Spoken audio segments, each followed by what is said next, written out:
ఆయన వేస్తున్నది 7:30 అవ్వచ్చు, job calendar అన్నది కావచ్చు, కొన్ని చిన్న చిన్న తేడాలు ఉన్నాయి. కానీ నవరత్నాలు అమల్లోకి తెచ్చాడు. అలాగే మధ్యంలో ఒకటి చేయాలి. ఈ మూడిట్లో ఉన్న తేడాలు మనం ఒప్పుకోవాలా. అది కూడా చేశాడు. ఈ విద్యా దీవెన కావచ్చు, లేకపోతే అమ్మ ఒడి కావచ్చు.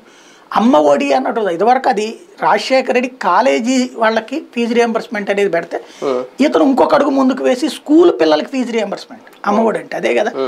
ఈ అట్లాగే ఇంటికి సర్వీస్ అన్నటువంటిది it is a trend set, no doubt. ఈ కాన్సెప్ట్ ఉన్నటువంటి తర్వాత రేపు వచ్చేటువంటి వాళ్ళు ఎంతకంటే ఎక్కువ ఇచ్చి ప్రజలని కన్విన్స్ చేయగలిగితే మాత్రమే ఈ పార్టీల్లో ఉన్నటువంటి వాళ్ళకి రేపు అక్కడికి వెళ్లాల్సిన అవసరం ఉంటుంది. అలా కాకపోతే రేపు తెలుగుదేశం జనసేన ఫర్ ఎగ్జాంపుల్ అధికారంలోకి వస్తే వాళ్ళు ఏమన్నారు, ఇప్పటిదాకా శ్రీలంక లేకపోతే వెనిజులా అవన్నీ అయిపోయాయి. ఇప్పుడు వచ్చేటప్పటికి అంతకంటే ఎక్కువ ఇస్తామంటున్నారు. అది ఇస్తామని వాళ్ళని నమ్మాలి. అది వీళ్ళకి నమ్మకం లేదు, వైసీపీలో ఉన్నటువంటి వాళ్ళకు.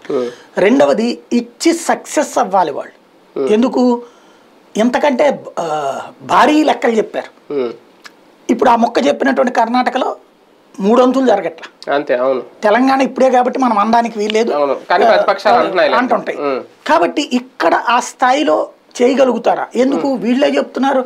పాపం మన రామోజీరావు గారు కష్టపడి రాసినటువంటిది రోజుకోసారి అంకి రాసేస్తుంటాడు, యాడ్ చేసేస్తుంటాడు అన్నమాట. ఇప్పుడు 11 లక్షల కోట్లకు తీసుకెళ్లిపోయాడు. సరే, చంద్రబాబు టైంలోనే అప్పుల కిందన ప్రతి ఏడాది రీఎంబర్స్ చేయాలంటే కిస్తీలతో సహా కట్టాలి కదా, వడ్డీ ప్లస్ కిస్తీలు. 25,000 కోట్లు ఇప్పుడు ఆనాటి అప్పులకి రాష్ట్ర ప్రభుత్వం డబ్బులు కడుతుంది ఏడాదికి. ఇప్పుడు